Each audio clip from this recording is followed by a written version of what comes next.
तुम्हारे कुछ फैसले ऐसे होंगे जिसके चलते तुम कुछ ऐसे लोगों से मिलोगे जिन लोगों को तुम जानते भी नहीं हो, जिन लोगों से तुम कभी मिले भी नहीं हो। तुम्हें कुछ ऐसे लोग मिलेंगे जो लोग तुम्हें प्रोत्साहन भी देंगे और जो लोग तुम्हारा साथ भी देंगे और जो लोग तुम्हारे काम में तुम्हारा सहयोग भी करेंगे बिना किसी स्वार्थ के।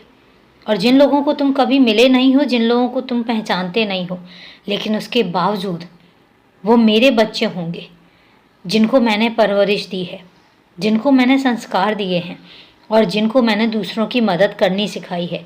वो मेरे बच्चे मेरे ज़रिए तुम्हें सही रास्ता दिखाएंगे, तुम्हें कुछ ऐसे सही रास्तों पर लेकर जाएंगे जहाँ से तुम्हारा जो ये तरक्की का मार्ग है ये सरल होता चला जाएगा और तुम बहुत कुछ सीखोगे उनसे। तुम सीखोगे उनसे कि वो कड़ी मेहनत कैसे करते हैं। तुम उनसे ये भी सीखोगे कि वो धैर्य कैसे रखते हैं। वो तुम्हें कुछ ऐसी ऐसी चीज़ें सिखा के जाएंगे जिससे तुम्हें सकारात्मक ऊर्जा तो मिलेगी मिलेगी, उसके अलावा तुम्हें प्रोत्साहन भी मिलेगा। तुम्हें कुछ ऐसे सही चुनाव करने पड़ेंगे उस समय पर कि वो लोग भी तुम्हारी जब मदद करेंगे तो उन्हें भी लगे कि हाँ, वो एक ऐसे बच्चे की मदद कर रहे हैं जिसको ज़रूरत भी है और जो कुछ सीखना भी चाहता है। तो इसलिए अपनी जो जिज्ञासा है ये हमेशा जागृत रखना। कभी भी किसी को ये नहीं लगना चाहिए कि तुम सीखना नहीं चाहते हो, तुम समझना नहीं चाहते हो।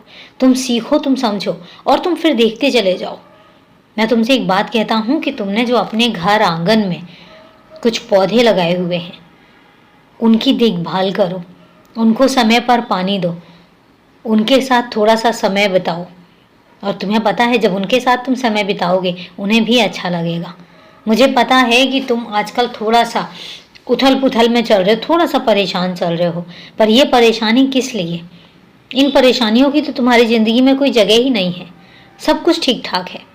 ऐसा थोड़ी ना है कि तुम्हें ज़रा सा पड़ोस में अगर तुम्हारे किसी ने तुम्हें कुछ कह दिया या तुम्हारे पड़ोस के लोग तुमसे बात नहीं कर रहे हैं तो तुम्हें परेशानी होने लग जाए। किस बात की चिंता? छोड़ो उनको, उनके हाल पर छोड़ो और तुम अपनी दुनिया में मस्त रहो। क्या तुम्हारे पास काम की कमी पड़ गई है जो तुम्हारे पास ये फालतू का समय है ये सोचने के लिए कि कोई तुमसे बात क्यों नहीं कर रहा है, कोई तुम्हें बुला क्यों नहीं रहा है या कोई तुम्हारे पास क्यों नहीं बैठ रहा है? तो मुझे एक बात बताओ, क्या तुम्हारे पास समय है किसी के पास बैठने का, किसी के पास यूं फालतू का समय बर्बाद करने का? नहीं है ना। तो जब तुम्हारे पास ही समय नहीं है तो फिर तुम क्यों उम्मीद करते हो? और तुम्हारे पास तो काम ही इतने ज़्यादा है कि अगर तुम पूरे दिन भी काम करो तो तुम्हारे काम ही ख़त्म ना हो। इसलिए परेशान मत हो, वो करो जिससे तुम्हें खुशी मिलती है और काम करते चले जाओ। बाकी मैं सब संभाल लूँगा। खुश रहो, सदा खुश रहो।